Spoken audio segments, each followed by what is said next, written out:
ये क्या है बताइए? इस time assembly of state general, फिर नेशनल असेंबली आ गई। वो लोग मीरा पी और अवैसी ही छोड़ के चले गए थे ना वहां से। और फिर उसके बाद क्या आया बताओ? कन्वेंशन आया। वो उस समय पे कौन राजा रहा? कन्वेंशन था। इसी को देखो फ्रेंच फर्स्ट रिपब्लिक। 3 रिपब्लिक हुए हैं वो मैं बताऊंगा। और ये है Maximilian Robespierre, that is convention. Rain of terror भी जानते हो आप लोग इसको, है ना। अब इसके बाद चूंकि इसने अच्छा नहीं चलाया, लुई 16 भी गुलोटिन हो गया, ये भी गुलोटिन हो गया। अब डायरेक्टरी आई जो 5 मेंबर्स की सभा थी, यानी 5 लोग हेड थे। तो वो 1794 में आई। और बोलो कब तक चली? सही है, उनको सारी डेट्स पता है, लेकिन पूछा इनसे गया था। अच्छा, ये इस समय क्या चली? ये भी इनको क्वेश्चन भी नहीं पता। That is directory. पिछले एसएसटी की क्लास में नहीं थी क्या? मैं तो थी नहीं सर, मैं कैसे बताऊं। मतलब एक्चुअली लोग पास एक्सक्यूज बहुत अच्छे अच्छे हैं, ठीक है। हाँ, सो अब यहाँ तक बात समझ में आ गई। 1804 तक डायरेक्टरी आई, तो ये 5 मेंबर्स उसमें है, ठीक है। So that is first Republic में 5 मेंबर्स है। फिर इसके बाद क्या आया? नेपोलियन। वो क्या था? मिलिट्री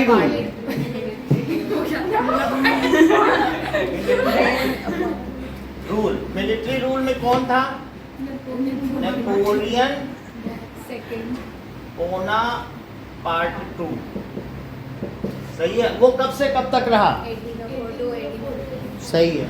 और वो तुम्हारे इसमें है 1804 से 1815 तक नेपोलियन बोनापार्ट ने क्या क्या सुधार किए? उसने सुप्रीम कोर्ट, हाई कोर्ट और क्या क्या बनाया बताओ? लोकल कोर्ट, यानी 3 टियर में बांट दिया जुडिशरी को। और इसके अलावा वेट्स एंड मेजरमेंट को यूनिफॉर्म किया। पहले एलए की अलग अलग यूनिट्स थी, उसने फ्रांस में बहुत सारी जगहों को 70% यूरोप को क्या जीत लिया था। और फिर उसने क्या किया? यूनिफॉर्म मेजरमेंट रखा। पहले 76 सेंटीमीटर का कहीं 1 एलए था, जैसे 1 मीटर अभी 100 सेंटीमीटर का था, कहीं 78 का था। यूरोप में अलग अलग जगह 1 एलए अलग अलग यूनिट का था। पहले डेसिमल सिस्टम नहीं चलता था ना, ऐसे 77 17 जिसका जो मन करता था। तो उससे बहुत परेशानी होती थी ट्रेडर्स को। सब जगह बार बार मेजरमेंट कराना पड़ता था, टैक्स देना पड़ेगा। तो टैक्स देने के लिए उनको अलग अलग जगह, जब भी एक जगह से दूसरी जगह जाते थे तो एक्साइज ड्यूटी देनी पड़ती है कि नहीं, तो उसमें उन्हें मुश्किल होती है। और तीसरी चीज़ क्या, उसने एजुकेशनल सिस्टम को बदल दिया था, मॉडर्नाइजेशन किया था, ये सब कर दिया। और जितने भी उसके क्षेत्र थे उनके बीच में उसने क्या किया था? फ्री ट्रेड कर दिया था कि कोई टैक्स नहीं, एक्सपोर्ट ड्यूटी नहीं लगेगी, तो है ना। तो उससे फ्री ट्रेड हो गया, एक्सपोर्ट इंपोर्ट ड्यूटी नहीं देनी पड़ती थी, सीमा शुल्क।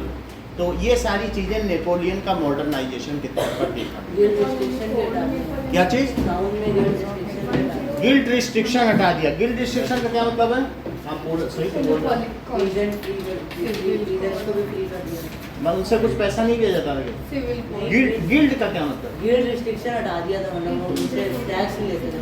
गिल्ड रिस्ट्रिक्शन का मतलब टैक्स, अभी हम लोग इसे देख लेंगे। ये बात सही है, ये भी एक पॉइंट है कि गिल्ड रिस्ट्रिक्शन हटा दिए थे। अभी हम लोग मोबाइल में देखेंगे इसका मतलब, है ना। तो अब देखो, फ्यूडल सिस्टम तो यही हट गया था मैक्सिमिलियन रॉबेस्पियर में। सामंतवादी प्रथा की 3 स्टेट ही टैक्स नहीं देगा, सबको टैक्स देना है। इसको कहते हैं फ्यूडल सिस्टम। पहले क्या था? फ्यूडल सिस्टम था, 3rd स्टेट टैक्स देता था और 1st 2nd स्टेट क्या करते थे? मजा करते थे उसका, वो टैक्स नहीं देते थे। लेकिन अब जैसे ही मैक्सिमिलियन रॉबेस्पियर यहीं पे हट गया था, लुई 16 के समय में जैसे उसने वो रिवॉल्यूशन हुआ और उसके महल पे अटैक हुआ, वो बास्टील की जेल पर जब अटैक हुआ, तो उस समय 14 जुलाई को अटैक हुआ था, ठीक है। फिर उसके बाद उसने जैसे इसने कॉन्स्टिट्यूशनल मोनार्की अपनाई ना, संवैधानिक राजतंत्र, इसने बोला ठीक है फ्यूडल सिस्टम। यहाँ तक ये जो क्वेश्चन है, अब नेपोलियन बोनापार्ट ने किया, फिर बोलो उसके बाद ट्रीटी ऑफ वियना कब हुई? वियना की संधि, ट्रीटी ऑफ वियना 1804 में। 1814 में। देख लो, बात समझ लो। 15 लिखा है इसमें। करो। So, use my turning में कब की थी? Design set up for autocratic। ठीक है, यही है। 1815 में हुई। और अब जरा देखो इसमें कौन कौन से लोग थे जिन्होंने नेपोलियन बोनापार्ट को संयुक्त रूप से मिल के हराया।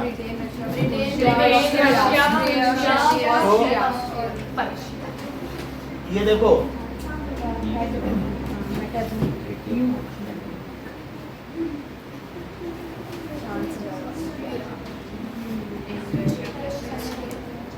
ये देखिए, ये यहाँ पे क्या है?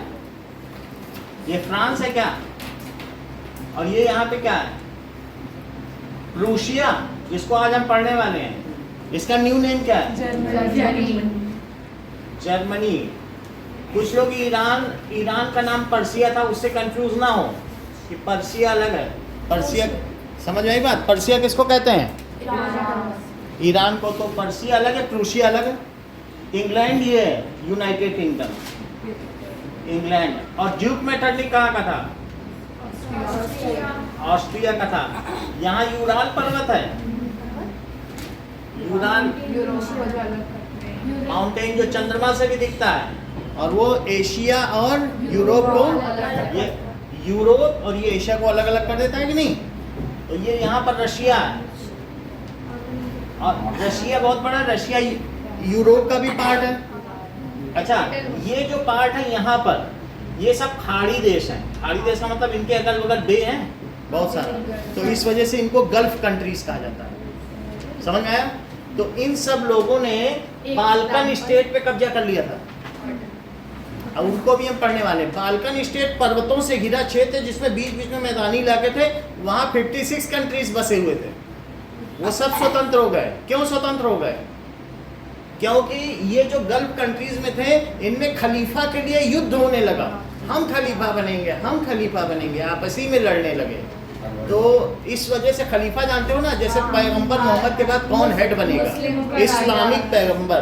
तो उनमें लड़ाई होने लगी। तो ये बाल्कन स्टेट वाले बोले वो तो लड़ ही रहे।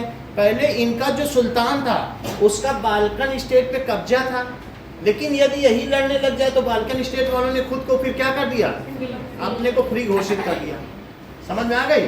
तो हम चूंकि पूरे यूरोप का नेशनलिज्म पढ़ रहे हैं कि कैसे यूनिफिकेशन हुआ, या कैसे स्वतंत्र हुए, कैसे नए देश उस समय एग्जिस्टेंस में आए। जो 1800 का काल था, उसके बाद से मैप में अचानक हर साल में बदलाव हो रहा। नए कंट्री बन रहे थे, कहीं कुछ बन रहा था। तो वो हम देखेंगे कौन कौन से कंट्री बने। तो बाल्कन स्टेट के सभी कंट्री पढ़ेंगे। ये कौन सा स्टेट है? Balkan states. तो ये किससे स्वतंत्र हुआ? That is gulf country. समझ में आ गया? जिसको कि ये अभी क्या बोल रही थी?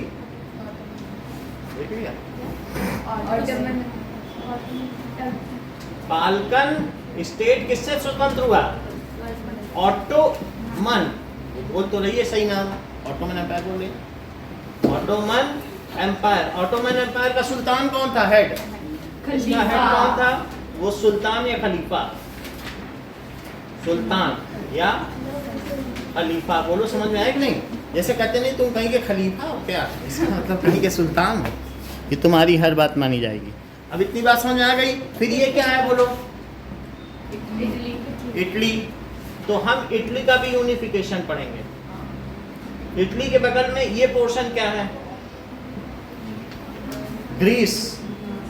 तो ग्रीस का यूनिफिकेशन पढ़ेंगे।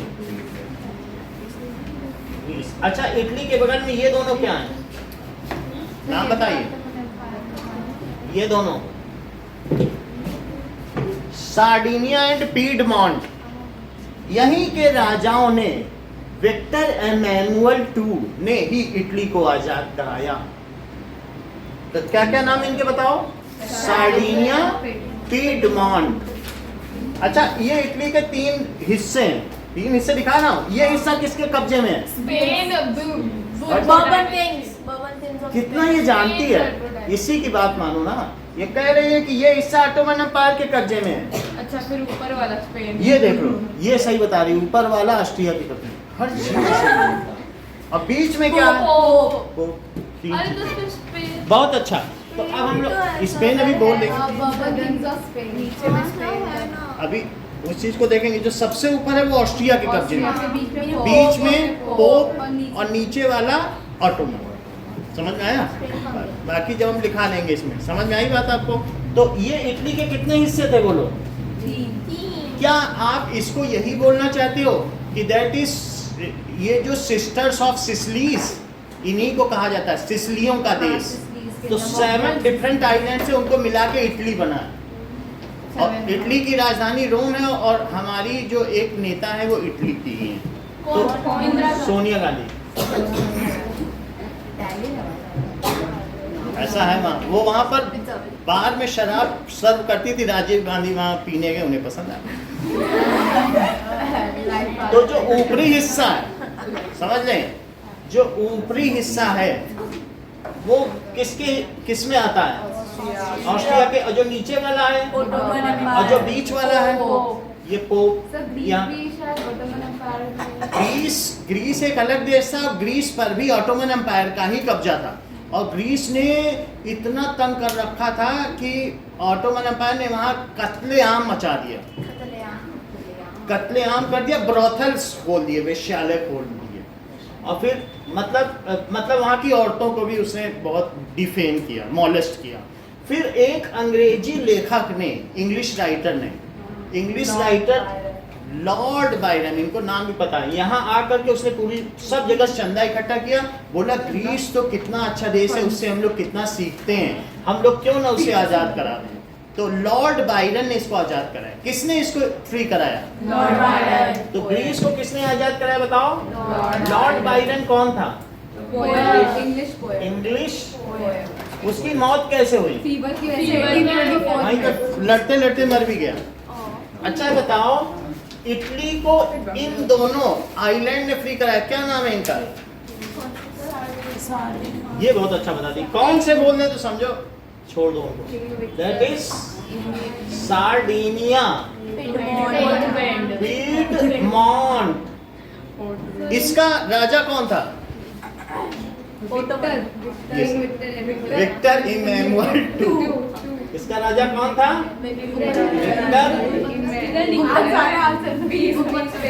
बोलो, बात समझ आई? तो बोलो, इटली का यूनिफिकेशन किसने कराया? विक्टर इमैनुअल II ने कराया। ठीक है, तो यहाँ पर हो गया। अब जरा देखिए कि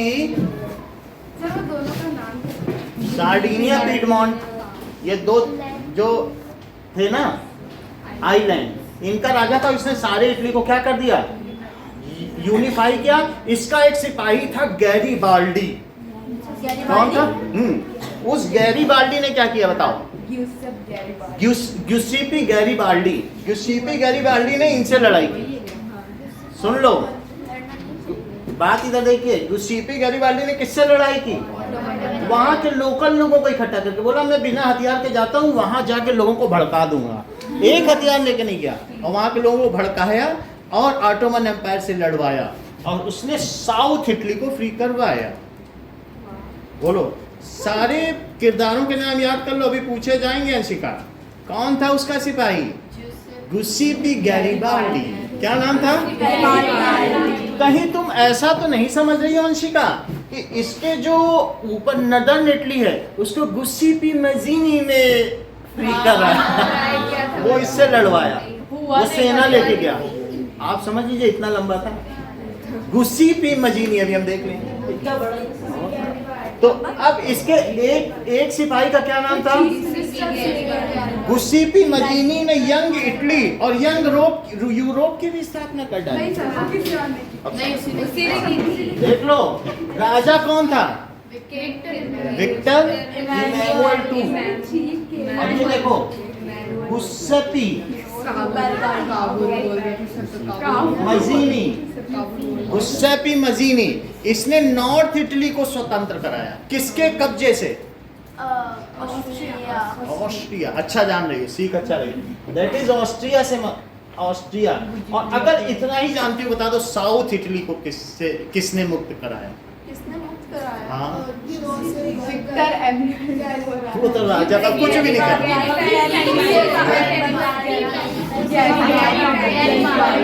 गुसेप्पी गैरिबाल्डी, उसने उसको किससे मुक्त कराया?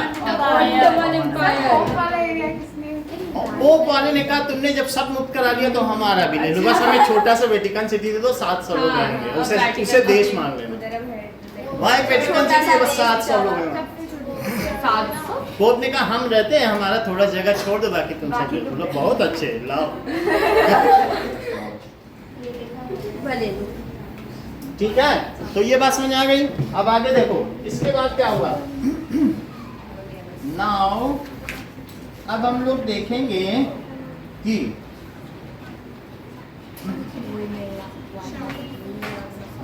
That is Camillo de Cavour, इसका चतुर्मंत्री था। चतुर्मंत्री जैसे सरदार वल्लभ भाई पटेल को हम लोग कहते हैं कैमिलो डी कावूर। उसने सारा काम किया, सबको एक तरह से समझाया बुझाया, सारे उसने स्किल्स चले।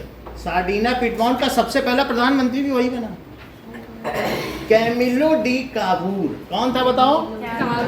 So the skilled chief minister कौन था बताओ? उसके नाम को नहीं भूला जा सकता। देखो, काउंट कैमिलो डी कावूर, 4 नाम याद रखना। बोलो चीफ मिनिस्टर कौन था? Count Camillo de Cavour. फिर ये कौन था? विक्टर इमैनुअल टू, राजा, ये मंत्री।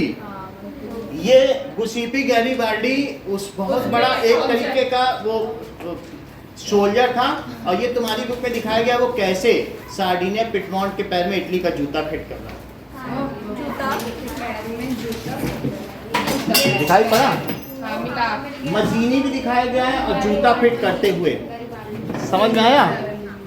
ये शूज पहना रहा, और फिर यहाँ देखो लिखा है जूते में कि आप पहले सार्डिनिया पिटमॉन्ट के राजा थे, अब किसके बन जाओ? इटली के बन जाओ।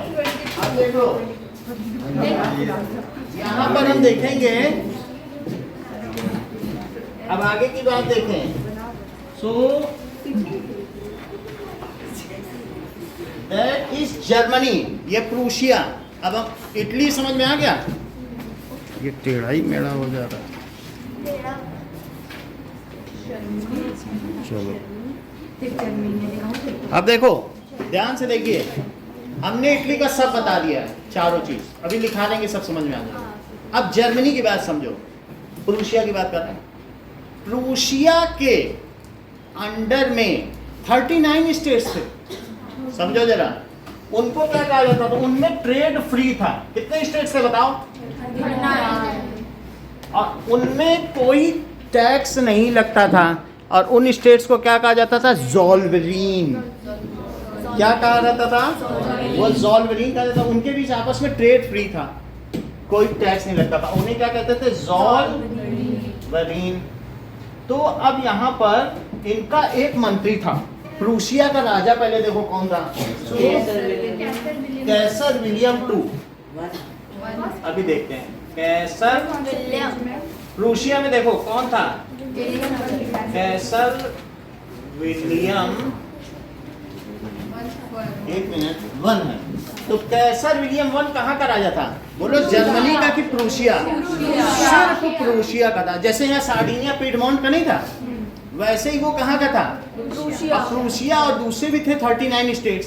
उसका मंत्री था ऑटो वन बिस्मार्क। कौन मंत्री था? तो जो बिस्मार्क है वो बहुत चतुर मंत्री था। जो बिस्मार्क है, हमारे सरदार वल्लभ भाई पटेल को भी बिस्मार्क के नाम से जाना, मतलब भारत का बिस्मार्क। क्योंकि उन्होंने 549 स्टेट्स को उन्होंने भी यूनिफाई कराया, वैसे बिस्मार्क ने करा। तो बोलो इसका मंत्री कौन था? बोलो ऑटो वन बिस्मार्क।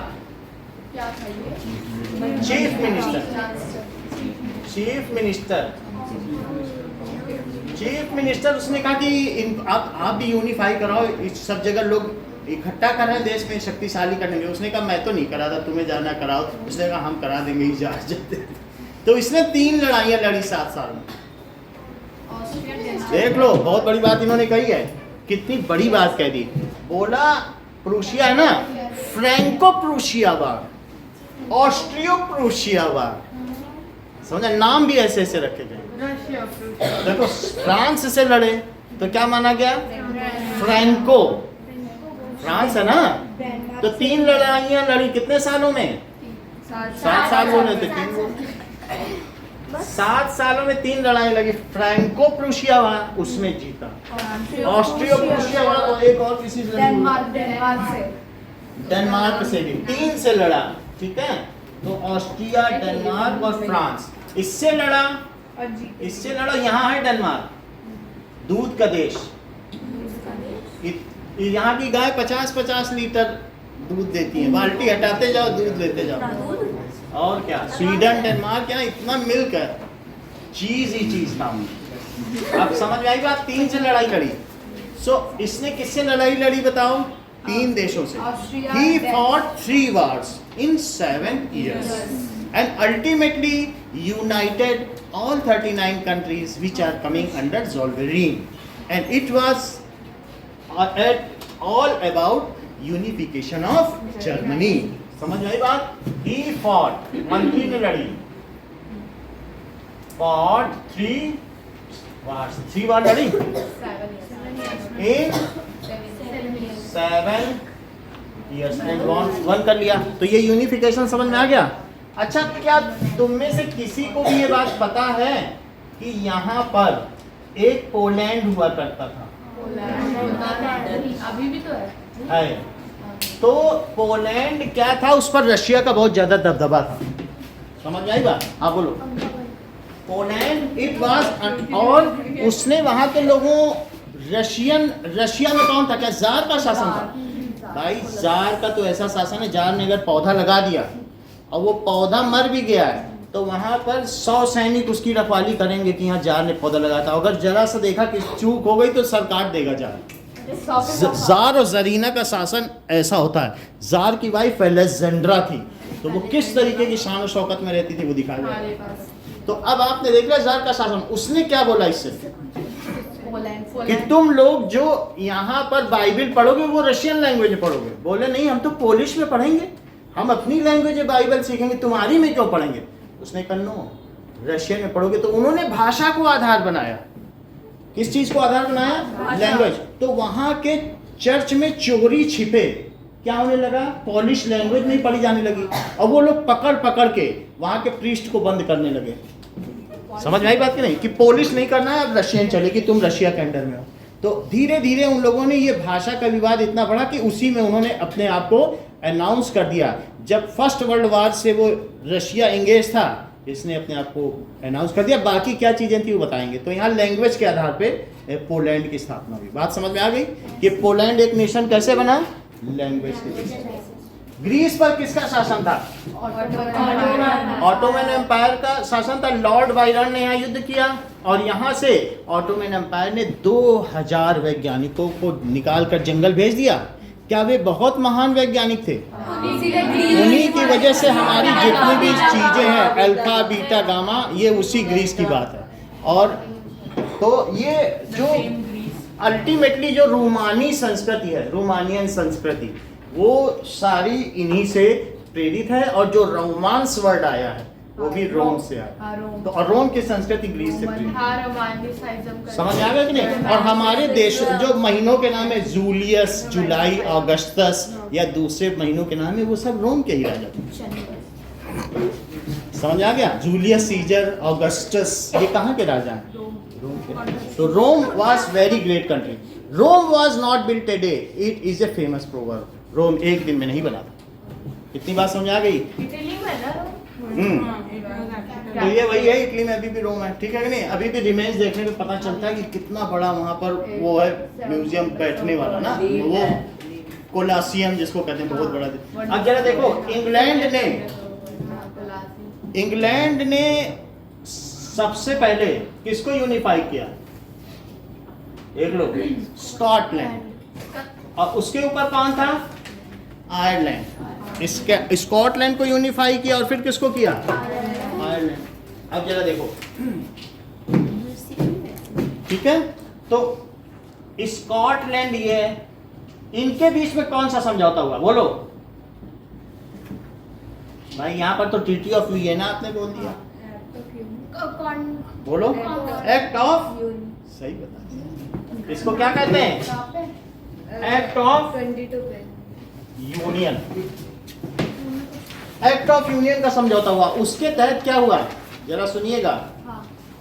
ये स्कॉटलैंड के राजा ने संधि की और सिग्नेचर करके एलिजाबेथ के सामने पेश किया, घुटनों पे रहे। ये कोई संधि होती है? हम अपना देश मिला रहे हैं तुम में, घुटनों पे रहे। और उस समय कहा जाता था दैट इज ब्रिटानिया। ब्रिटानिया का मतलब पूरे वर्ल्ड में उसका शासन, बर्तानिया, और अभी ब्रिटानिया बिस्किट चलते हैं। एक्ट ऑफ यूनियन में इन दोनों में ये हुआ कि हम यूनिफाई रखेंगे और इनका झंडा मिलकर एक हो गया, दोनों का उसमें वो है, समझ में आ गया?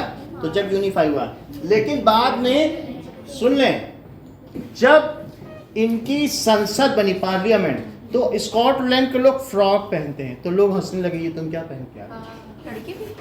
लड़कों की बात कर रहे हैं, जो संसद में बैठे वो फ्रॉक पहन के जाते हो, जो बैंड बाजे वाली पूरी पोशाक होती है।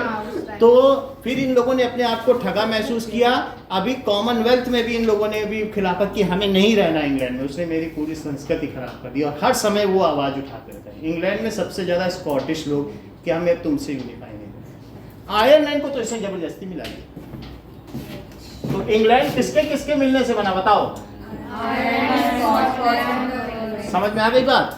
अच्छा, कुछ बातें हम तुमसे पूछेंगे कि प्रूशिया के यूनिफिकेशन के बारे में 2 बातें बताओ, 2-4 बातें इन्हीं को बताने दो।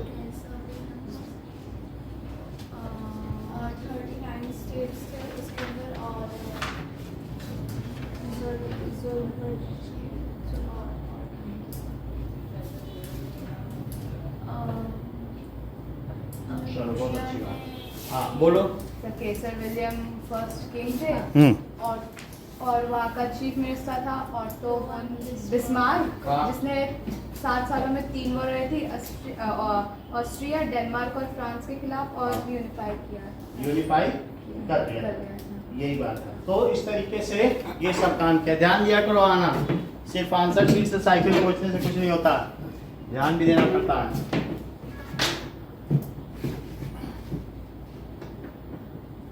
चलो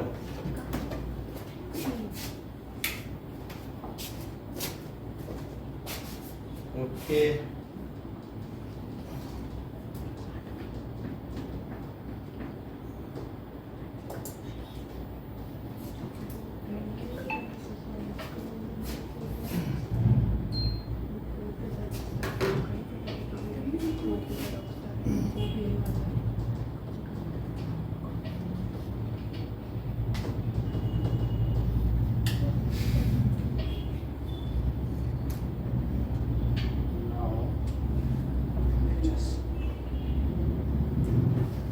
नेशनलिज्म इन यूरोप।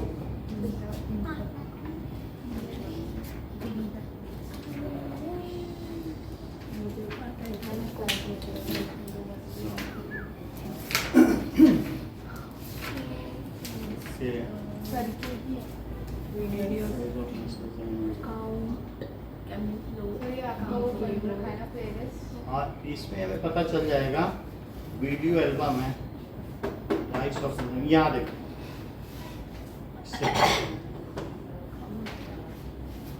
जो मैंने बोला है वही इसमें रिपीट होगा, लेकिन चित्र के साथ, इसके अलावा कुछ नहीं होगा। लेकिन उससे क्या होगा, आपको दृश्यम आ जाएगा। अब देखो, ये वाली हो गई दिशा। आप उसी पहले सेबी ने की, उन्होंने एक सिंबल दिया जो एलिगरी ऑफ कोड और जैकोबिन्स क्लब।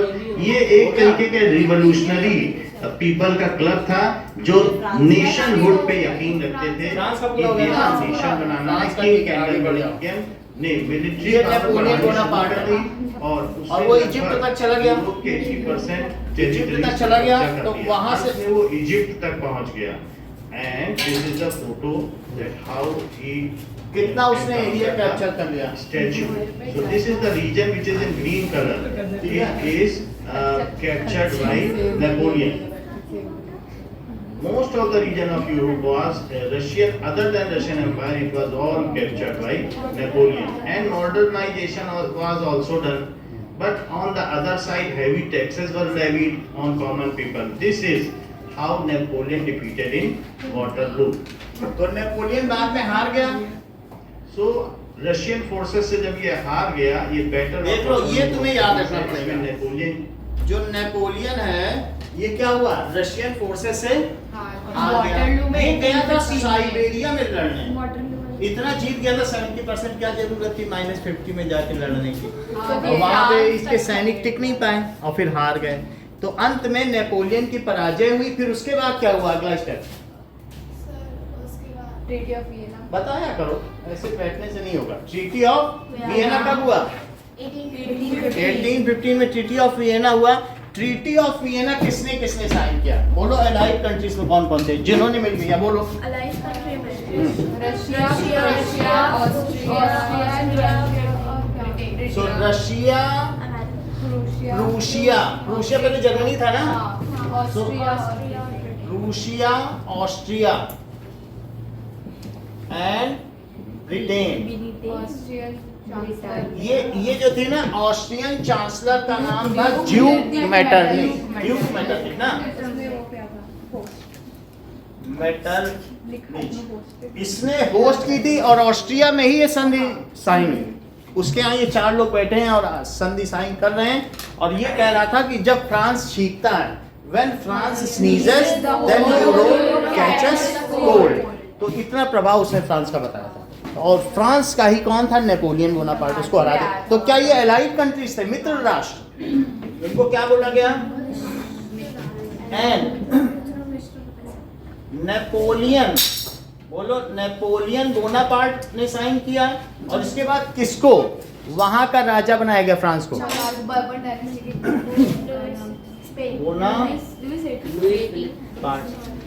ये देखो, चार्ल्स टेन को बनाया गया, नेपोलियन बोनापार्ट को। समझ में आया, इन दोनों ने किया। और नेपोलियन को कहाँ एग्जाइल कर दिया गया, देश निकाला, इंग्लैंड में भेज दिया, इंग्लैंड के आइलैंड में। और फिर वहां से भाग के आ गया, फिर 100 दिन शासन किया।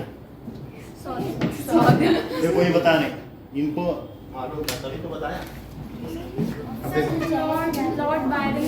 अब आगे का देखो, हाँ? अब सब इसमें आ जाएगा। अभी हम लोग इसमें का देख रहे हैं ना, अभी हम कहाँ पे हैं, 1814 में पराजय, नेपोलियन डिफीटेड। हाँ, अब ये देखो, यहाँ क्या दिख रहा है, सुनो जरा, सारी चिट्ठियां गिर गई इसकी, हैंडेड ओवर। मतलब ये सारे देश थे। तो जब ये भाग के आया तो उस राइनलैंड कहा जाता है, जितने देश इसने जीते थे वो सारा उसमें से गिर रहा, उसकी चिट्ठियां खत्म हो गई। बहुत सारे ये जो पर्चे ये देश के नाम, रशिया एंड ये नेपोलियन की मृत्यु, उसको क्या दिया गया था, आजकल जर्मनी कहा जाता है। इसको आर्सेनाइज किया गया था, AS आर्सेनिक दिया गया, संख्या स्लो पॉइजन। फिर ये मर गया, क्योंकि धीरे धीरे जब ये फिर से राजा बन रहा है, भाग भाग क्या रहा है, तो क्या मारा नहीं जाएगा, और ये फिर से गड़बड़ ना करे। अब ये देखो, अंत में नेपोलियन को देश निकाला दे दिया गया। Napoleon was exiled and it leaded to death. इनके बच्चे देखो, छोटे-छोटे छुप-छुप के देख रहे हैं। आर्सेनाइज, उसको आर्सेनिक दिया गया, हो गई। इसके बाद क्या हुआ, लास्ट में अब फिर से जो शासन था वो कंजर्वेटिव डिजाइन के हाथ में आ गया। कंजर्वेटिव डिजाइन का क्या मतलब, क्या फिर से राजा का शासन हो गया। राजा कंजर्वेटिव है, वहां के लोग राजा को मानेंगे, उसी को तो रूढ़िवादिता कहते हैं। और एक लिबरल्स, तो लिबरल्स कहते थे वोट डाले जाएं, तो इन्हीं के बीच यहाँ शासन चलता रहा। ये देखो, ये क्या है, कंजर्वेटिव, लिबरल ना चुनाव के बाद लड़ा। अब ये भी लिबरल है, मिलिट्री रूल को कुछ नहीं मानते, मिलिट्री रूल सैनिक शासन है।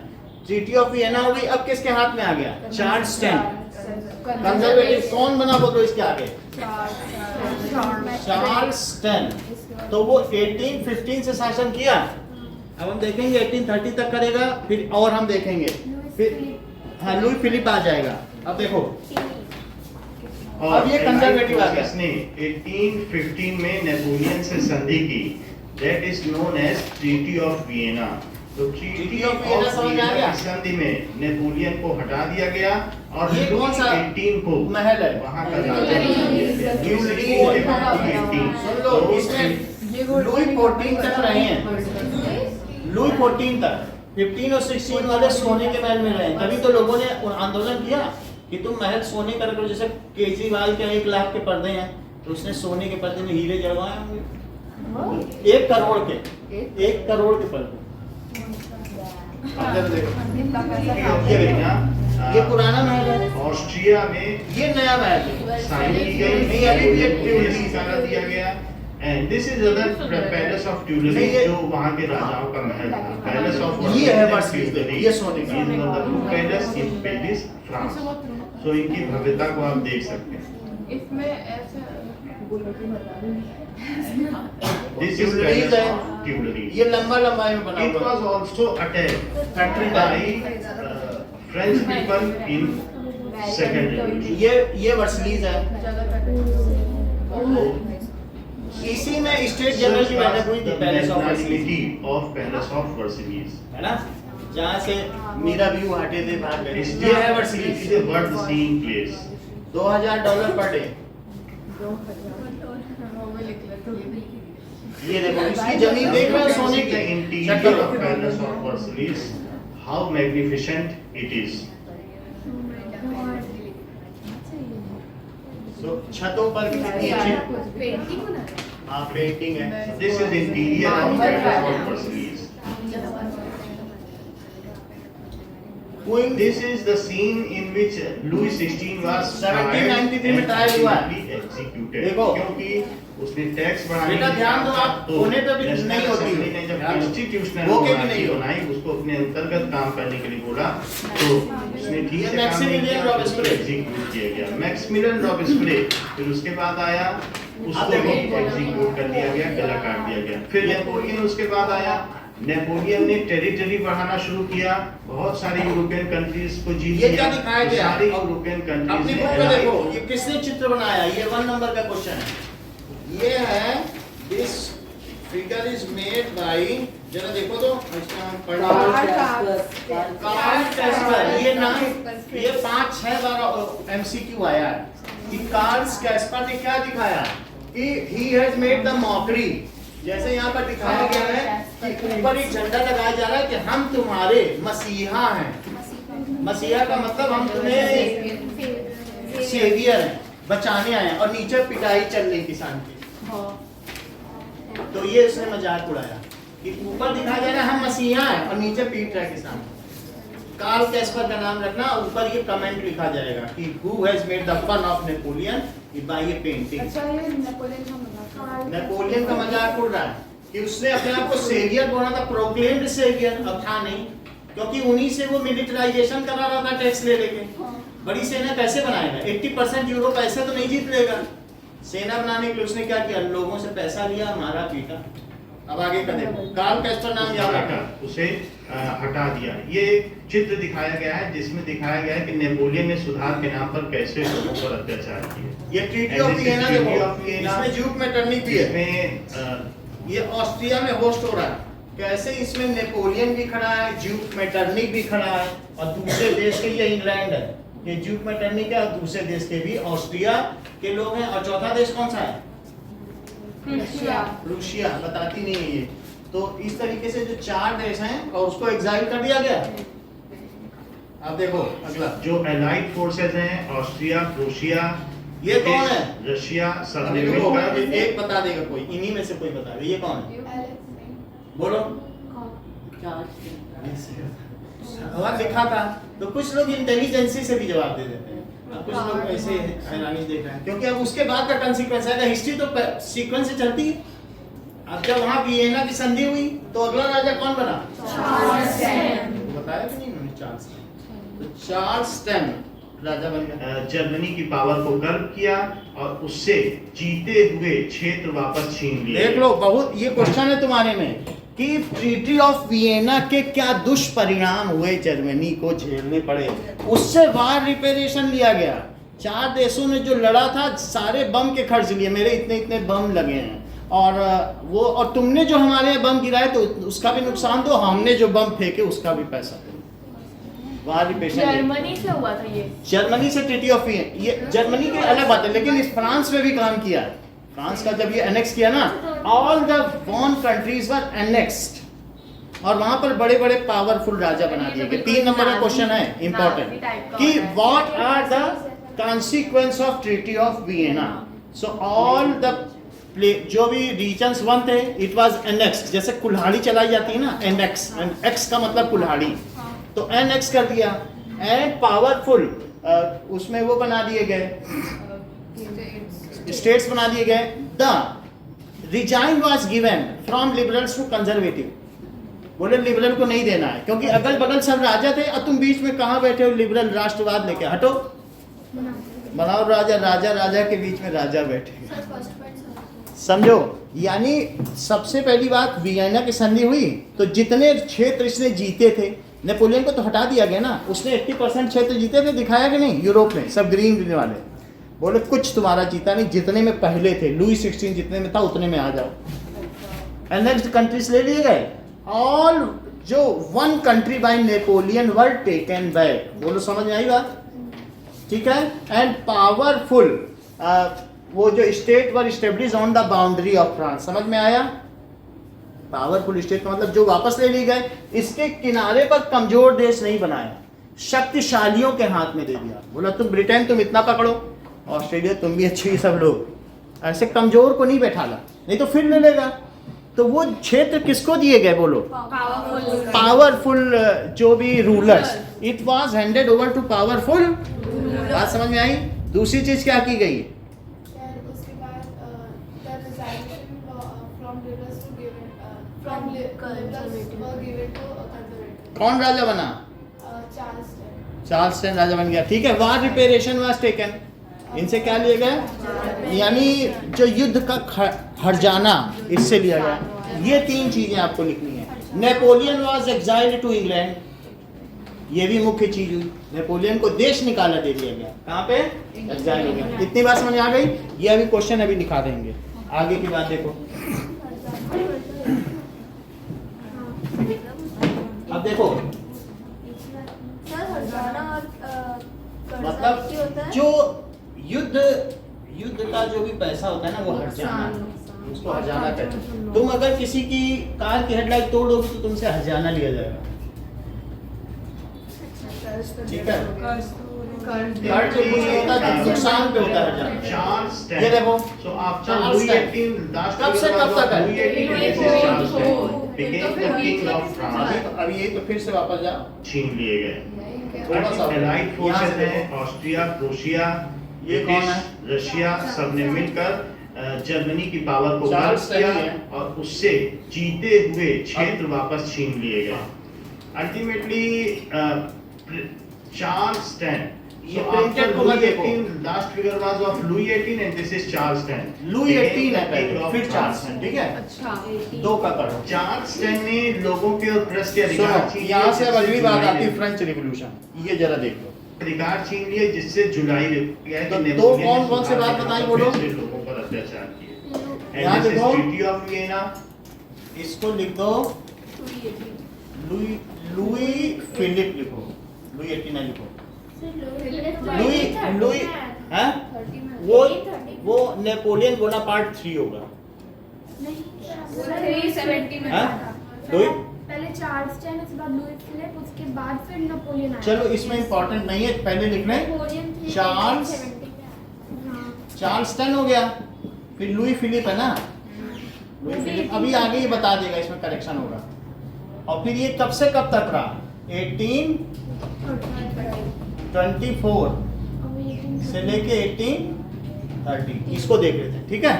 क्या लिखा है देखें आपके बुक में, 1830 पावर में आया। 18 लुई फिलिप आया, हाँ ये सही है, 1830 में लुई फिलिप पावर में आया, ये सही है।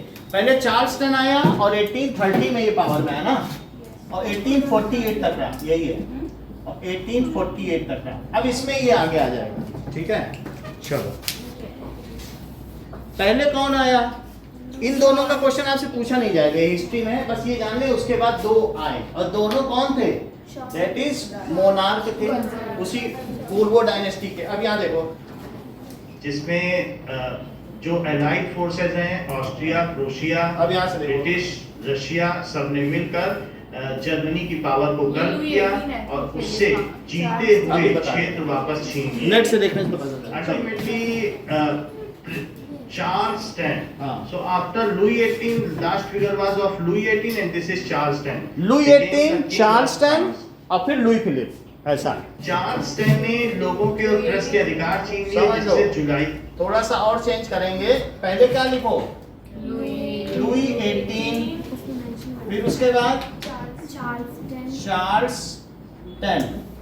ये आया है 1815 से 1824 और 1824 से 1830 और 1830। अब इसके बाद ये बताएगा, ठीक है। तो लुई 18 का भी थोड़े समय तक शासन रहा है।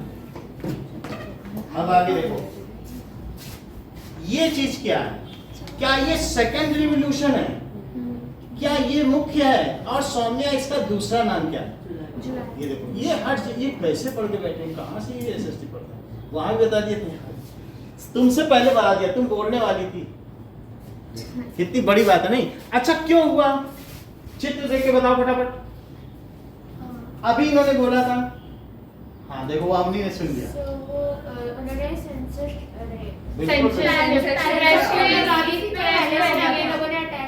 हाँ, यानी प्रेस के जो सेंसरशिप इसने लगा दी थी।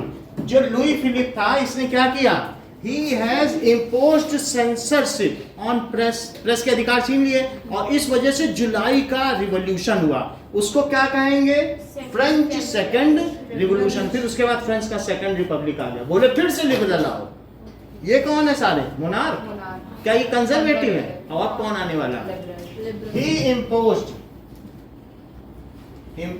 और लुई फिलिप। देखो बुक पे ही लिखा है सेंसरशिप, बुक के बाहर से नहीं ये लोग बताना है। सेंसरशिप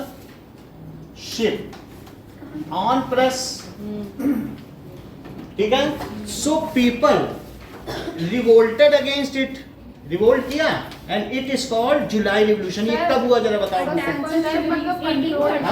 जुलाई सेंसरशिप लुई फिलिप ने लगा। ये सबसे लास्ट वाला लुई फिलिप ने लगाया, कंट्रोल कर दिया ना। लिखा है बुक में, इस पे देखो बुक में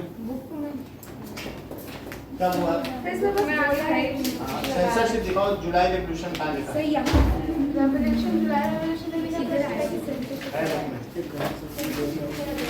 यहाँ पढ़ो, ऑटोक्रेटिक, तो ठीक है, सेंसरशिप लगा दी ना। और जुलाई रिवॉल्यूशन देखो कब हुआ। सर वो नहीं है, जुलाई रिवॉल्यूशन के आगे है ही नहीं, मतलब अच्छा वो हटा दिया गया, कोई बात नहीं। सो ही इम्पोज्ड सेंसरशिप ऑन प्रेस, ठीक है। और फिर उसके बाद क्या हुआ, सो ही का मतलब है लुई फिलिप लिखा हुआ है। अब बुक में कहीं होगा, देख लीजिएगा। तो इसके बाद क्या हुआ, देन जुलाई रिवॉल्यूशन। अब वो कब हुआ ये देखते हैं। जुलाई 1830 में हुआ, ठीक है। तो फिर हम इसका मतलब है चार्ल्स 10 के बाद इसको लिखे ना। ई का मतलब है सर चार्ल्स 1830 हुआ, तब जुलाई रेवोल्यूशन हुआ। तो जुलाई रिवॉल्यूशन हुआ। तो जुलाई रिवॉल्यूशन के बाद कौन आ गया बोलो, लुई फिलिप को राजा बना दिया, लुई फिलिप। और वो कब से कब तक रहा, 1813 से 1848 तक रहा, सही है। तो अब जरा देखो इसके बाद है वही चीज है, बट लेकिन जुलाई रिवॉल्यूशन 30 में हुआ। जब महाराजा बना, देखो, उसने सबके अधिकार छीन लिए, चार्ल्स ने तो छीन लोग लिए। सड़कों पर उतर आए कि है ना? प्रेस की फ्रीडम हमको चाहिए। हाँ। तो ये जुलाई 1830 रिवॉल्यूशन के नाम से जाना जुलाई जाता है। 1830। ये फ्रांस का सेकेंड रेवोल्यूशन है। हाँ। फर्स्ट रेवोल्यूशन बास्टील जेल का है, अब ये कौन आ गया? 1789 में था। और ये सेकेंड रेवोल्यूशन लुई जुलाई फिलिप। 1830 का है। 1830 के बाद कौन आ गया? वहाँ का उसके बाद राजा बना जुलाई 30 हाँ। रिवॉल्यूशन के बाद। और वहाँ का लास्ट राजा नेपोलियन 3 बना। उसके बाद नेपोलियन 3 के बाद फिर से फ्रांस में थर्ड फ्रेंच में थर्ड रिपब्लिक आ गया। और इसके बाद कौन बना बोलो, लुई फिलिप के बाद नेपोलियन 3 ने अपने आप नेपोलियन 3 ये 1848 से 1870 तक राजा बना। सर 1848 में एक असेंबली ऑफ डेप्यूटीज भी आई। हाँ, असेंबली ऑफ डेप्यूटीज भी आई थी, फिर ये राजा बन गया, थोड़े दिन के लिए डेप्यूटीज रही, फिर इसके बाद क्या हुआ 70 के बाद एक थर्ड फ्रेंच रिपब्लिक हुआ, फिर से आज तक वो रिपब्लिक ही है। यानी समझ में आया। फिर यहाँ से थर्ड इलेक्शन हुए, थर्ड, क्योंकि फिर कंजर्वेटिव आ गया ना, नेपोलियन या और कुछ, तो थर्ड फ्रेंच रिवॉल्यूशन या रिपब्लिक आया। 3 बार वहां रिवॉल्यूशन हुए। Now it has became full fledged nation.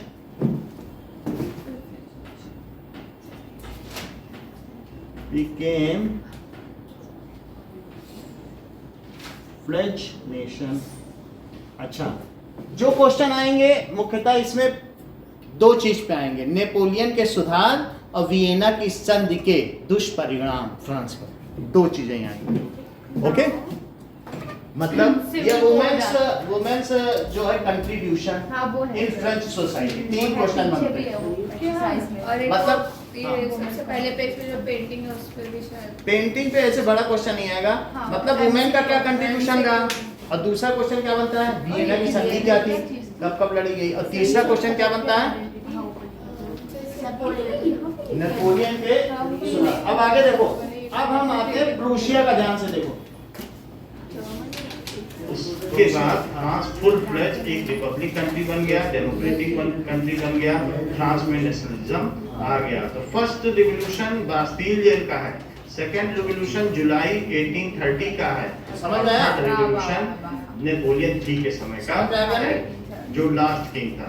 Now you can see Tuileries palace Tuileries पे भी अटैक हो रहा है। पहला वाला नहीं, वो पहला बास्टील का है, दूसरा ट्यूलरीज का है। फिर से समझो, पैलेस पर अटैक, पहला वाला जो अटैक है वो 89, सेकंड में 89 में बास्टील जेल पे अटैक। ये 89 जो फर्स्ट आया ना, मतलब यहाँ पर क्या हुआ, 14 जुलाई बास्टील, हाँ। 89 बास्टील जेल पे अटैक हुआ 14 जुलाई 1789। तो अब इसके बाद फर्स्ट फ्रेंच रिपब्लिक बना, इसके कॉन्सिक्वेंस में ही बना है। सेकंड पब्लिक ने कब किया बताओ, ट्यूलरी पे अटैक किया 1830। अटैक ऑन ट्यूलरीज, और साथ में राजा को भी बंदी बना लिया था। अटैक ऑन, आप कहोगे ट्यूलरी में कैसे चले गए, उन्हीं का तो महल था, वो देखने गए कि क्यों यहाँ बंदी बना। और फिर उसके बाद थर्ड रिवॉल्यूशन ये हो गया। 3 समझ में आ गए। अब हम प्रूशिया का पढ़ते हैं। प्रूशिया का पढ़ो। यहाँ पर ये दिखाया गया है कि जो वहाँ का एक दूसरा महल था, एक प्रिंस ऑफ पैलेस ऑफ वर्सलीज था और एक पैलेस ऑफ ट्यूलरीज, तो इन पर लोगों ने अटैक किया। Okay, and this is now a museum, palace of Tuileries in France, Paris, Versailles. This is a overview of the palace of Tuileries. अब आगे बढ़ते हैं। वर्सलीज इज मोर, ये सब here you can see after ये जो ये बता रही, कौन सा बता रही थी, 1848 डिप्यूटीज ना, जो मुख्य लोग थे उनकी असेंबली हो रही है, असेंबली किस तरीके से असेंबली ऑफ डिप्यूटीज भी बनी बीच में तोड़ लाया जाए। ये एक पिक्चर दिखाया गया है कि असेंबली ऑफ स्टेट जनरल जो लुई 16 ने बुलाई, ये सब वहाँ का कैसे लोग वहाँ बोझ उठाते थे सबका, जो सामंतवाद थे उनका बोझ उठाते थे। ये दिखाया गया है पिरामिड ऑफ कॉमर्स से। ये क्या दिखाया जा रहा है, फीमेल का किस तरीके से, वुमेन किस तरीके से आपस में चैटिंग करती थी और देश के बारे में बातचीत करती थी, वो दिखाया जा रहा है पार्टिसिपेशन का। हाँ, कंट्रीब्यूशन था फ्रांस के रिवॉल्यूशन में, इस चित्र में आप देख सकते हैं। ये क्या दिखाया जा रहा है, वहाँ ये देख लो, ये दिखाया जा रहा है कि किस तरीके से प्रेस को वहां कर्व किया गया था। जो मोटा आदमी था उसका पेट काट के पतला किया जाता था और पतले को खींच खींच के बड़ा किया जाता था। हाँ, जैसे बेल्ट में नहीं कहा था, लंबा है तो पैर काट दो, छोटा है तो पैर खींचो। तो ये वहाँ की सेंसरशिप है। यानी सेंसरशिप ये थी, आपकी बुक में भी बना है कि जब तक चाहो तुम बैठकर सो सकते हो और मुंह पर मास्क बांधे रहो। बोलने की याद अब नहीं तो वहाँ खूब मजा आएगा। बैठे रहो, सोचते रहो, मास्क लगाओ, सब लोग मास्क लगाओ तो मजा आएगा। बता दीजिए जो नीचे की है। न्याय था उसमें फैट लोगों का फैट कैसे काट के कम किया जाता था, सच वाज ए ब्लाइंड जस्टिस। सो देखो at the time of conservatives किस तरीके से ये लोग मार्च भी निकाल रहे करते हैं, थे, ये सिकल्स के साथ तीन हंसिया भी है दिखाया गया। और वो सब है। ये देखो बुक का चित्र कंजर्वेटिव्स ये पेंटर कंजर्वेटिव्स का नाम हैं जो जरूर कह याद रहे हैं रखना। कि आप जितनी देर तक चाहे सोच सकते हैं लेकिन बोलने का अधिकार आपको नहीं है। So these were supporter of monarchy. वो ये सोचते थे कि कॉमन पीपल शासन नहीं कर सकते, उनमें एबिलिटी नहीं है, राजा को ही शासन करना चाहिए। अब यहाँ से देखो The unification of Germany, age of Bismarck. बोलो प्रबलीन, बिस्मार्क कौन था? सर वो प्राइम मिनिस्टर बोलो बोलो बताइए। आपके किंग कौन था? One. That is age of Bismarck. इसको क्या कहेंगे? बिस्मार्क का समय। जरा पढ़ो ध्यान से, अभी पूछा था। ये देखते हैं कैसे हुआ जर्मनी में राष्ट्रवाद का कैसे उदय हुआ। बताया करो। बिस्मार्क यहाँ चलो। मिनिस्टर बिस्मार्क ने देखो ये टाइम देखो कब से कब तक हुआ? 1815 unification of Germany has taken place.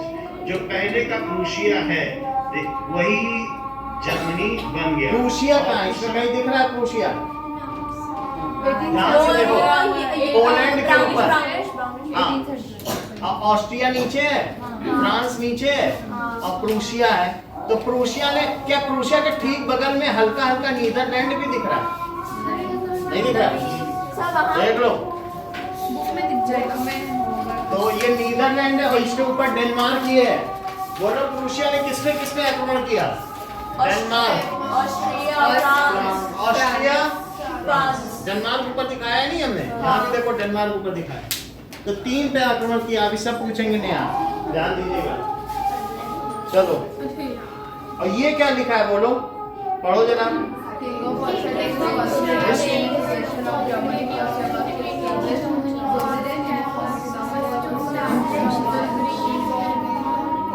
Thirty 39 states थे और उनमें यूनिफॉर्म इकोनॉमिक सिस्टम स्थापित किया। ये किसने स्थापित किया पिता?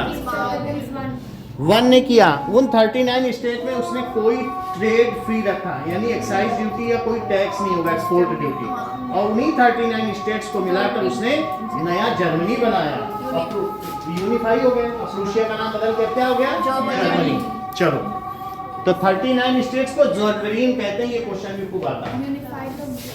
ओके, 39 स्टेट का जो सिस्टम है, ट्रेड फ्री सिस्टम, उसको क्या कहेंगे?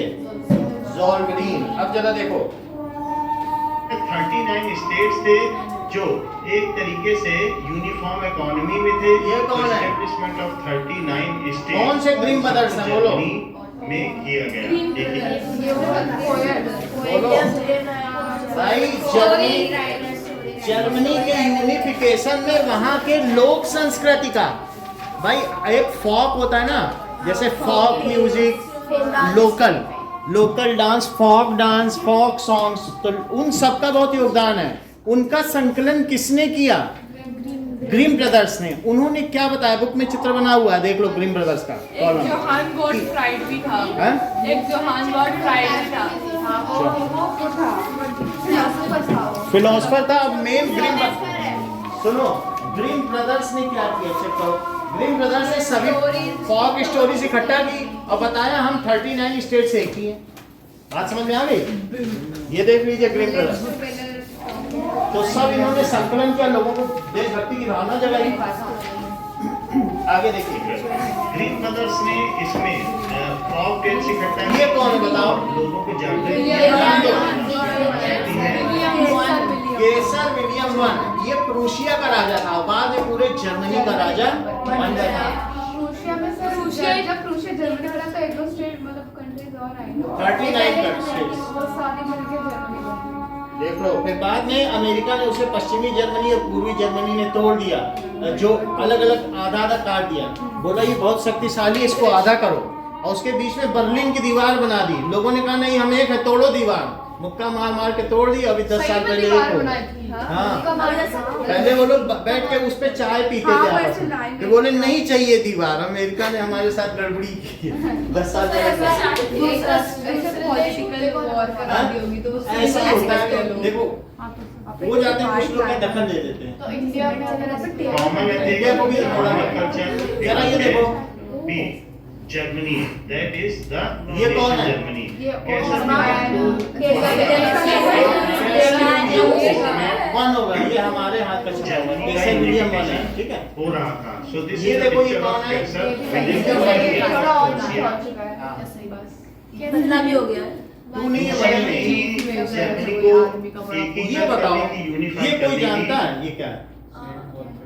सेंट पॉल चर्च का क्या महत्व है? सेंट पॉल चर्च एक बिल्डिंग है जहां पर सारे लोगों ने, सुनो जरा, सारे लोगों ने मिलकर के बैठक की और वहीं कैसर विलियम बोल रहा था, बोले कि तुम लोग भी, तुम कॉन्स्टिट्यूशनल मोनार्की स्वीकार करोगे, हम तुमको राजा बना देंगे। सुन लीजिए, यहाँ पर एक चर्च, सेंट पॉल चर्च है। कौन सा चर्च है? तो सेंट पॉल चर्च में यहाँ पर ये देखिए, इसमें लिखा है सेंट पॉल चर्च।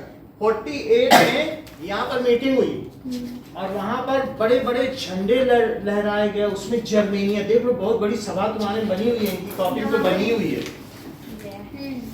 ये देख लो। तो जर्मेनिया का कितनी बड़ी फोटो लटकाई गई। ये काफी बड़ी फोटो है, छोटी ना समझ लेना, ये काफी बड़ा पोस्टर है। तो जैसे मैरियानी कहाँ की है? फ्रांस की। तो यहाँ की कौन है? जर्मेनिया। वहीं कैसर विलियम वन नहीं था, वहाँ पे कैसर विलियम 4 बैठा था। बोला तुम हमारे अंडर में कॉन्स्टिट्यूशनल मोनार्की स्वीकार करोगे? उसने कहा हमारा कुत्ता भी नहीं करेगा, हम क्या करें। कैसर विलियम 4 वो यंग था ना, उसने कहा हम 1 को हटा देंगे, अब 4 तुम हो, बन जाओ हमारे राजा। जैसे लुई के समय में चाल चली गई थी, उसने कहा हम कॉन्स्टिट्यूशन नहीं करेंगे, हम फुल फ्लेज राजा बनेंगे। कैसर विलियम 4 ने मना कर दिया। समझ में आई बात की नहीं? अभी भी वहाँ चांसलरी होता है, चेक करवा के कोशिश की। This is Saint Paul church where the meeting of general national assembly was held. देखो ये ऊपर से देखो सेंट पॉल चर्च ऊपर से। वो संगल वाला। में हाँ। प्रेजेंट है। हेलीपैड है वो। नाउ अब देखो ये है church, the interior view of Saint Paul church, जिसमें ये देखो। वहां के फिर से पढ़ो ऊपर क्या लिखा है, कितने लोग इसमें, ये किस सिटी में है, ये सब इंपॉर्टेंट पॉइंट है। Saint Paul church Frankfurt city में है। और इसमें कितने मेंबर इकट्ठा हुए थे? 831। दे ऑफर्ड, किसको ऑफर किया? कैसर का मतलब राजा होता है। कैसर विलियम 4 से कहा कि तुम हमारे अंदर में कॉन्स्टिट्यूशनल मोनार्की स्वीकार कर लो। उसने साफ माना। जब अब आगे देखो, इलेक्टेड मेंबर्स फोर को बोला था कैसर विलियम 4 को भी, फ्रैंकफर्ट सिटी को। सही है। अब जरा देखो, रूसिया का किंग नहीं था वो, मतलब यहाँ पर ये कैसर विलियम 4 देखो, ये बुक में लिखा है फ्रेडरिच विलियम 4। तो अब फ्रेडरिच बोला जा रहा है, जब राजा बनेगा तभी तो कैसर बोला जाएगा। तो जब तक वो अभी राजा नहीं बना है तो उसको क्या बोला जा रहा है? फ्रेडरिच। अगर राजा बन जाएगा तो कैसर बन जाएगा। समझ में आई? लेकिन वो उसने स्वीकार नहीं किया। बुक में लिखा हुआ है कि फ्रेडरिच विलियम 4, बताओ 17 पेज पे। अब जरा देखो आगे, उन्होंने जर्मनी नेशन की अवधारणा प्रस्तुत की।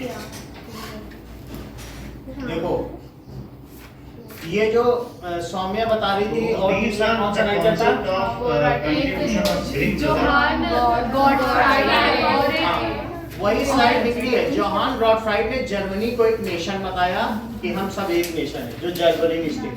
फिर इसके बाद ग्रीम ब्रदर्स आए, देखो नीचे ग्रीम ब्रदर्स लिखा है कि नहीं?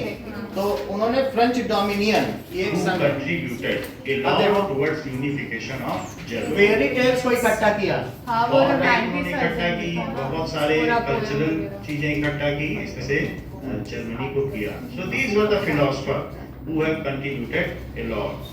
ये देखो, This ये is फोटो है। Frankfurt Parliament। ये That वही is St. Paul। पार्लियामेंट है जो अभी तक आप बाहर से देख रहे थे, और अभी खाली वाली भी देखी थी जिसमें सीट्स पड़ी थी। इसमें 831 मेंबर्स बैठे हुए हैं। और बताओ तो ये जो जर्मेनिया, वहां की राष्ट्र की, जर्मनी राष्ट्र की देवी है, इसकी पेंटिंग किसने बनाई? देखो एक हमने कौन सा बताया था, कार्ल कास्पर था क्या, उन्होंने तो वो बनाई थी नेपोलियन का मजाक उड़ाते हुए कास्पर। ये किसने बनाया, ये फिलिप वीट। ये बहुत महत्वपूर्ण है। ये जो पेंटिंग बनी है बीच में देख लो, ये किसकी बनाई है, लास्ट में तुम्हारे में बना है पेज में चटक रंगों से, फिलिप वीट। देखो कौन सा पेज है, 23 पेज पे देखो फिलिप वीट। जर्मेनिया। ये अभी वहां ऐसे दिख रही है लेकिन ये टांगी गई है यहाँ, ऐसे चेक करो, ये यहाँ पे टंगी है। ये वो जो पेंटिंग है वो ये है बीच में जो तलवार भी पकड़ी और समझ में आई बात कि नहीं। भी लगे हुए हैं। अब आगे की बात पढ़ो। तो यहीं पे कैसर विलियम फोर को, कैसर नहीं फ्रेडरिक विलियम, क्योंकि अभी कैसर नहीं बना है ना, ऑफर किया कि भाई तुम हमारे कॉन्स्टिट्यूशनल मोनार्की स्वीकार कर लो। उसने कहा हम कॉन्स्टिट्यूशन में नहीं कर सकते। चलो आगे अभी बढ़ो। पीछे के चित्रों में दिखाया गया सबसे सुंदर कि Saint Paul church Frankfurt city में था। अभी वहाँ नहीं वहाँ पर एक जर्मेनिया ये कौन है? की तस्वीर लटकाई गई होटल में, और ऑटो वन बिस्मार्क, ये ऑटो वन बिस्मार्क, चतुर मंत्री। तो जिसने यूनिफिकेशन ऑफ जर्मनी में मदद की। देखो वहां सब हमने लिख दिया auto von Bismarck. This is the allegory of nation Germania देखो, जर्मेनिया, ये क्या है, जिसने यूनिफिकेशन ऑफ जर्मनी। ये देख लो। अब वो राइनलैंड मिल गया है जर्मनी को वापस। ये राइनलैंड की सुरक्षा करती हुई जर्मेनिया, आपकी बुक में लिखा है। देखो राइनलैंड में लिखा है। क्या तुमने ये राइनलैंड देखा था कि जब नेपोलियन बोनापार्ट लूज कर रहा था अपनी चिट्ठियां, उनमें एक पर्ची पे राइनलैंड भी लिखा था। अब वो जर्मेनिया को मिल गया। वो एक जो चिट्ठी फेंक रहा है जिसके उल्टे नहीं जाने, उसमें एक पर्ची पे राइनलैंड लिखा था, अब वो जर्मेनिया का हो।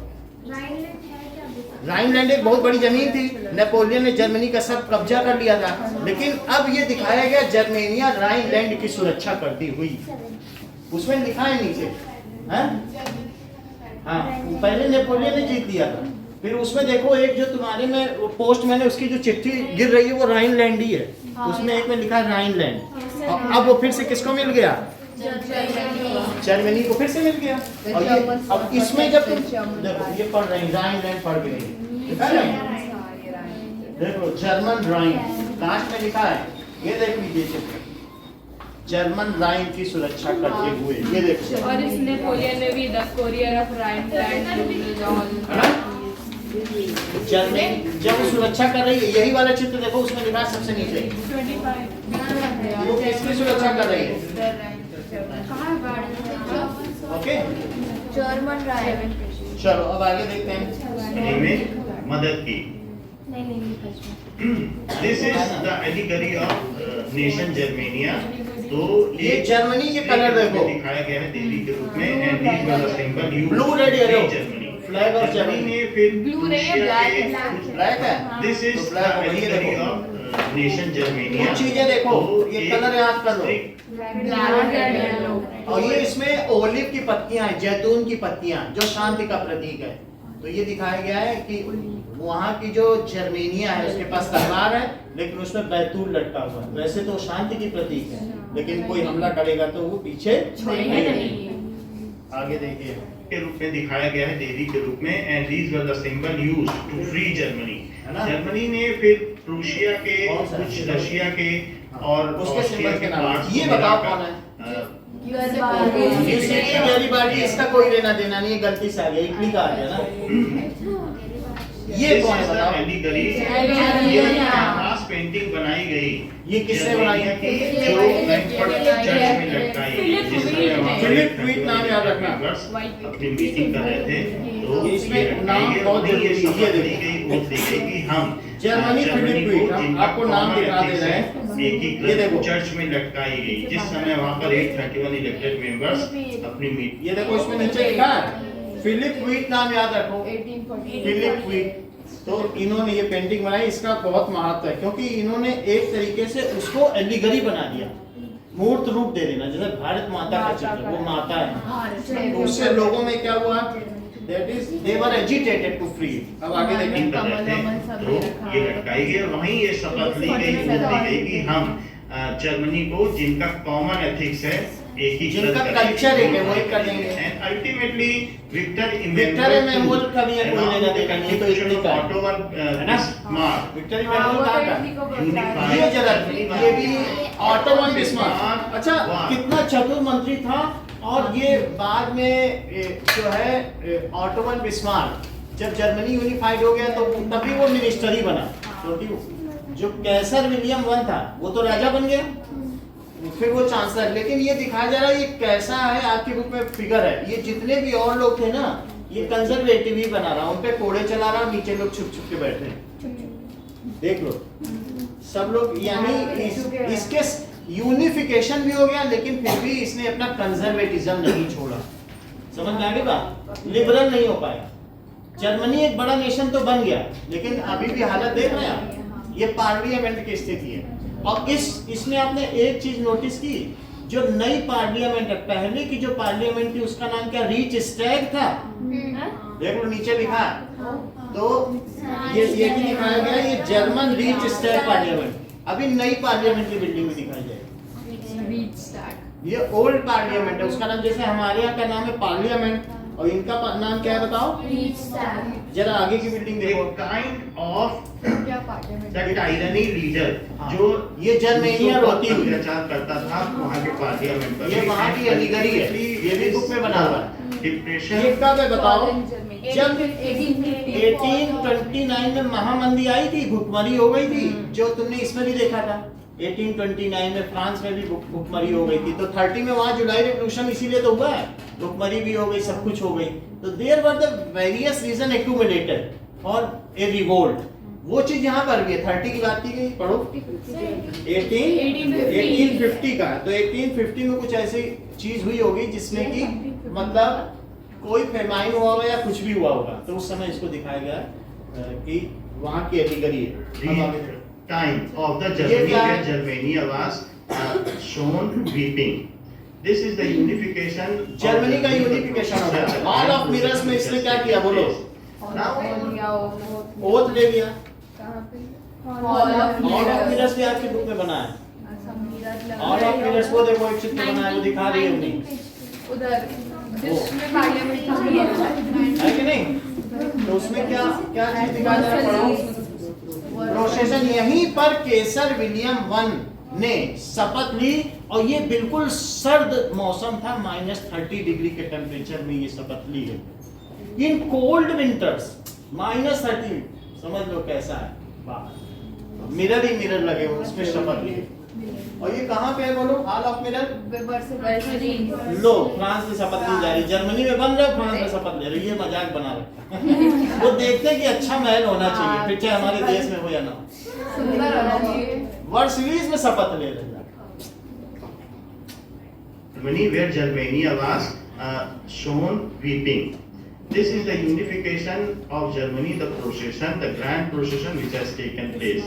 Now Reichstag, Berlin, Germany is the new building where ये कौन सी the building French parliament is nowadays held. So this is the Reichstag parliament. ये German क्या है? parliament को वही Reichstag वही parliament रीच की नाम है पार्लियामेंट, लेकिन बिल्डिंग नहीं है, है ना? This is the रीच नाम है उसका, रीच स्टैग पार्लियामेंट है, लेकिन नया बिल्डिंग है, जो कि 1999 में बनकर तैयार हुई। 99 में अभी हुई कुछ दिन। All overview of that हम लोगों के सामने French parliament, ये देखो Reichstag parliament. This is the place on the अच्छा ये बताओ ये क्या है? This is total territory of Germany within Europe. ये यूरोप में जर्मनी है, ऊपर पूरा इतना पोर्शन बड़ा हो गया। कंजर्वेटिव और लिबरल्स में अंतर था कि कंजर्वेटिव क्या ये क्या बताया बताओ? है अर्नेस्ट रेयान ने क्या लिखा? ये बहुत जरूरी है। अगर आपसे पूछा जाए अर्नेस्ट रेयान ने क्या किया, तो नेशन की अवधारणा प्रस्तुत की। बोलो बात समझ में आ गई? ES कहीं पे लिखा है, देखो 4 पेज निकालो। अर्नेस्ट रेयान को आप याद रखिए, देखो मैं दिखा रहा हूँ, फ्रांस में कभी लिबरल्स आए तो कभी ये व्हाट इज ए नेशन, ये इनकी बुक का नाम है। मैं बुक का फ्रंट पेज दिखा रहा हूँ। व्हाट इज द नेशन, नीचे क्या लिखा है? Ernest Renan. रेनान। तो अगर आपसे पूछा जाए कि कॉन्सेप्ट ऑफ नेशनलिज्म को किसने प्रस्तुत किया, अर्नेस्ट रेनान। अब आगे देखो नेशन की क्या अवधारणा है, अर्नेस्ट रेनान ने अपने नोट में आपकी बुक में दिया है कि what is the nation. It is a culmination of long past endeavour. लोगों ने जो मेहनत देखो, की है, नेशन ऐसे एक दिन में नहीं बन जाता, culmination of long past endeavour. तुम यहाँ से तमिल जाओगे और उनसे पूछोगे हमारी तुम्हारी साझा संस्कृति क्या है, तो बोलेंगे हमने तुमने आजादी की लड़ी साथ लड़ी। ये कल्मिनेशन है। अगर सिंपली ऐसे ग्रुप बना के करोगे वो बिखर जाएंगे। तुम्हारा एक ऐसा इतिहास होना चाहिए जो साझा हो। बात समझ में आई कि नहीं? तब उसे क्या कहेंगे? इट इज ए कल्मिनेशन, बहुत लॉन्ग पास्ट एंडीवर, साझा संयुक्त प्रकाश करके ही नेशन बनता है। या फिर हमारा कोई फॉक हो तो उससे हम बना सकते हैं। अब आगे देखिए, संघर्ष किया है, साझा संघर्ष, उसके बाद एक नेशन बनता है। सो लिबरल और कंजर्वेटिव अंतर दिखा देंगे। सम ऑफ द लिबरल्स यूनिफिकेशन है और general confederation, union confederation of Germany है कि 39 कंट्रीज का जो एक ग्रुप है जिसे जॉल्वरीन कहा जाता है, उसका confederation. Karl Welcker was a journalist जिन्होंने नेशन की अवधारणा प्रस्तुत की। ये फ्रेडरिक विलियम फोर है, नेशनल असेंबली जिससे क्या कहा गया था? पार्लियामेंट कहते हैं। मोनार्क बन जाओ, कॉन्स्टिट्यूशन लेकिन मना कर दिया था। अब देखो, ने विलियम फोर्ड से बोला कि आप हमारे अंदर में शासन करें, लेकिन इसने मना कर दिया। और केसर विलियम वन लास्ट में ये देखो, जर्मनी का ऊपर पढ़ो, किंग बना। ये प्रूशिया का राजा जर्मनी का राजा बन गया विलियम वन लास्ट में जर्मनी का किंग बना। जर्मनी के जरा ये देखो चिन्ह प्रूशिया कितना का- अच्छा है। सब स्टेट के झंडे किनारे लगा दिए। क्या ये 39 झंडे? देखो सेम लग रहे होंगे, है नहीं? जो जर्मनी का सिक्का निकला ना, मेमोरेंडम, उसमें ये 39 स्टेट एक साथ दिखा। हाँ थोड़े मेरी थोड़े शायद इसमें कि वो शक्लें नहीं है। फोटोज कुछ ना कुछ होगी लेकिन इसमें क्लियर नहीं है। कुछ ना कुछ सिंबल है वो सब। शायद उधर के प्रिंसिपल जो भी हेड हो गए उनकी फोटो शक्ल है। और कुछ ना कुछ बनी है, तो मतलब वो 39 स्टेट में कुछ ना कुछ तो मेमोरी है ना। उस वाले में लड़की है। हाँ, चलो अब अब आगे जर्मनी देखो। को एकीकृत किया था तो प्रूशिया ही जर्मनी कहलाया। और सारे अब पढ़ो कंट्रीज जरा। मिलकर एक commemoration Italy. Unification of Italy. Europe Italy का में झंडा एक देखो। दूसरे को प्रभावित किया। ग्रीन, और व्हाइट, इटली में भी रेड। इस तरीके से राष्ट्रवाद का ये कौन है? यूसीपी मजीनी, जिसने यंग यूरोप और यंग इटली की अवधारणा प्रस्तुत की। तो Giuseppe Mazzini was a philosopher and revolutionist. तो इसने इटली की यूनिफिकेशन में लोगों को, मिडिल क्लास पीपल को जागृत किया। ये देखो मजीनी है। इसने क्या किया? इसने बताया यंग यूरोप और यंग इटली की अवधारणा प्रस्तुत की, लोगों को जगाया कि हमें कंजर्वेटिव को हटाना है। और इसी का ही जो भी बनाया हुआ था वो दूसरे यूरोप में भी फैला। यंग यूरोप का क्या मतलब? यूरोप के लोग भी जुड़ने लग गए। Secret society. हाँ, सीक्रेट सोसाइटी से बनाई। हाँ, कार एक रिवोल्यूशनिस्ट था लगभग। ये इटली का फाउंडर इसी को कहा जाता है। सो ये देखो, ये बुक में बना हुआ है। ऐसा एक इसने पेपर साइन कर फाउंडर है, ठीक है, इटली को और उसको। ये देखो पर्सनालिटी कौन है? यही है मजीनी, चेक करो। हाँ। इटली नहीं ये कौन है? गुसीपी गैरीबाल्डी भी ये गुसीपी गैरीबाल्डी है। यूनिफिकेशन में ये देखो गुसीपी गैरीबाल्डी। गुसीपी गैरीबाल्डी ने क्या किया? फोर्स बताया और ये एक तरीके का लड़ाका था, वैरियर। इसके कपड़े की मदद की। तो विक्टर इमैनुअल II ये राजा है। पीडमॉन्ट का राजा था। सार्डिनिया पीडमॉन्ट। मंत्री ये देखो सार्डिनिया में पीडमॉन्ट। मिलकर इस इटली के यूनिफिकेशन को अंजाम दिया। This is Victor Emmanuel II, Sardinia Piedmont का king था। Victor And Emmanuel II। only इसका मंत्री कौन था? इटली उस समय थोड़ा सा कैमिलो डी काबूर। यानी खलीफाओं के अंडर में था, थोड़ा ऑस्ट्रिया के अंडर देखो में था। थोड़ा खलीफा के अंडर में है, थोड़ा ऑस्ट्रिया सबको में यूनिफाई करने की है कि नहीं? जिम्मेदारी विक्टर इमैनुअल इन्हीं II तीनों को मिली। And Victor Emmanuel II led the unification of Italy. So this is the photo of Victor Emmanuel II, जो कि सार्डिनिया पीडमॉन्ट का राजा था। पावर शेयरिंग एंड अल्टीमेटली ये कल कितने बजे छुट्टी यूनिफाइड होगी? इटली का भी गेम सुबह 10:30 इसका सर, वो होगा, दैट इज साढ़े कैमिलो होगा। ये बहुत चतुर्मंत्री था और बाद में सुबह की भी क्लास रख लेंगे क्या? मिनिस्टर बना। हाँ, बोलो 11:30 रख लें। वो वाज द मिनिस्टर 12 बजे रखो ना 12 से 12 से लेकर 1:30 तक। ये क्लेवर पॉलिटिशियन था फिर शाम को। इसने 12 से 1:30 तक रहेगी, फिर शाम की एक रहेगी। इसमें SST कर लेंगे, जैसे बताने पावर शेयरिंग है। लड़ाका था सर, हमारा डेवलपमेंट भी आ रहा है। हाँ, इनका डेवलपमेंट भी आ रहा है, हमारा भी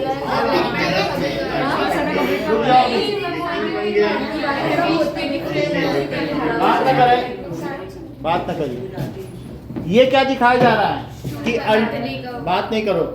फिर ये क्या दिखाया जा रहा है? Ultimately when the Italy was unified. बोलो, नदर्न इटली को किससे फ्री कराया? ऑस्ट्रिया से कराया। सदर्न इटली को बोलो, ऑटोमन एम्पायर से।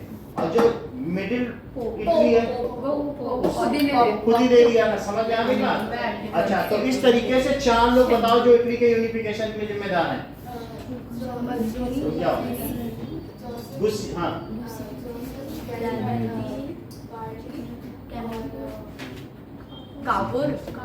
Camillo de Cavour, count Camillo de Cavour. ये जरूर आएगा, इस पे 5 लाइन लिखने को, count Camillo de Cavour. Note लिखना है 5 लाइन। और विक्टर इमैनुअल बताया तो ठीक है। जर्मनी के 2 लोग बताओ।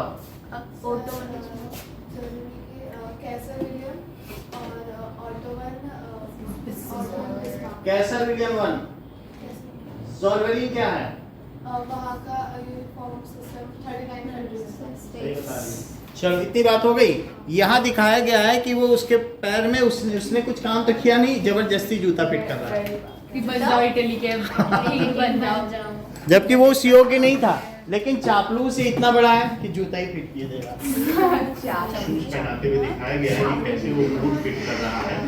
और कैलिबर्टी ने जो ऑटोमन एम्पायर के क्षेत्र में ध्यान दीजिए, इधर बात नहीं करो। अधिकार में उसको स्वतंत्र कराया। ये क्या दिखाया जा रहा है? Along with, Victor Emmanuel. जूता पहना, पैर ही तोड़ दिया।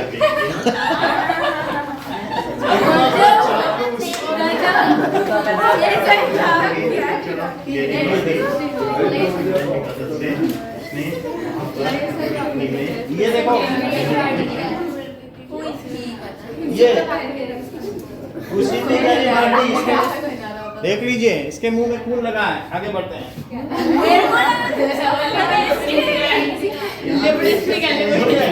This is the ये important color. बात ना करें। यहाँ क्या दिख रहा है? ये क्या है? बुक में देखो, मैप बना हुआ है। ये क्या है? बताइए साक्षी। अच्छा, साइड पे ये सार्डिनिया है। ये पीडमॉन्ट लिखा हुआ है। पीडमॉन्ट वहाँ पढ़ो। ये क्या है बताओ? ये वो ऑस्ट्रिया वाला ऑस्ट्रिया वाला, पोप वाला पोप है, और ये ऑटोमन एम्पायर ऑटोमन एम्पायर। ठीक है कि नहीं? तो ये सारे मिल गए। और अभी अगला जो चित्र आएगा उसमें ये एक कलर में लिखा है। क्या आपकी बुक में बना हुआ है? ये देखो, पिक्चर देखो, इनकी बुक में बना हुआ है। ये देखिए। सो अब आगे देखेंगे कि ये तीनों एक साथ हो जाएंगे। ब्लू कलर, ग्रीन कलर, ये अलग अलग लोगों के शासन में था। ग्रीन ऑस्ट्रिया के अंदर में, ये चेक करो, के अंदर में था, चर्च के अंदर। इसे किंगडम ऑफ सिसिलीज भी कहा जाता है। वहाँ पर ऑटोमन अगर तुम्हारे पास आएगा ये चीज, तो इसे क्या बोलोगे? इस इटली के पोर्शन को बोलो किंगडम ऑफ सिसिलियों का साम्राज्य, सिसिलीज। ठीक है। अब आगे देखें, ये सब यूनिफाई हो गया। और अलग से जो दिखाया गया है सार्डिनिया पीडमॉन्ट है जो साइड में ये पूरा इटली है। तो kingdom of 2 Sicilies, kingdom of 2 Sicilies भी कहा जाता है। अलग अलग सिटीज थे, उनका किंगडम है। एंड इट इज ये टोपोग्राफी है इटली की। की। कहाँ ऊपर है, कहाँ नीचे है। The topography of unified Italy. Height जहाँ ज्यादा है, कहाँ पर बीच है, Now we will see how the Greek War of Independence has taken place. Ottoman Empire ने वहाँ पर 18,000 Greek War इनोसेंट ग्रीस को मार दिया गया और ये रोमानियन पिक्चर से दिखाया जा रहा है कि ग्रीस पर देखो, independence has taken place. Greek Ottoman War empire ने वहाँ पर 18,000 ग्रीक्स को इनोसेंट ग्रीस को मार दिया गया। 18,000 लोगों ये को मार। रोमानियन पिक्चर से दिखाया जा रहा है कि ग्रीस पर कितना अत्याचार हुआ। ये देख लो ऐसे ही भूखे नंगे पड़े हैं वहाँ पे और कुछ भी कपड़े तक नहीं पहने। आपकी बुक में बना हुआ है तो किस तरीके से उसने अत्याचार किया लोगों पे। अल्टीमेटली ये लोग बहुत कमजोर थे। यूरोप को ज्ञान दिया। एक समय में यूनानी संस्कृति, ग्रीक को यूनान कहते हैं, यूनानी दवा यहाँ भी बिकती है। कोई ऑटोमन और देख लो इसकी ऐसी हालत। टॉर्चर किया। यूनानी दवा सबसे पुरानी मेडिसिन है। Has taken place. Most of the ये कौन है? European countries are Ottoman empire का रूल ये क्या है? ये क्या है?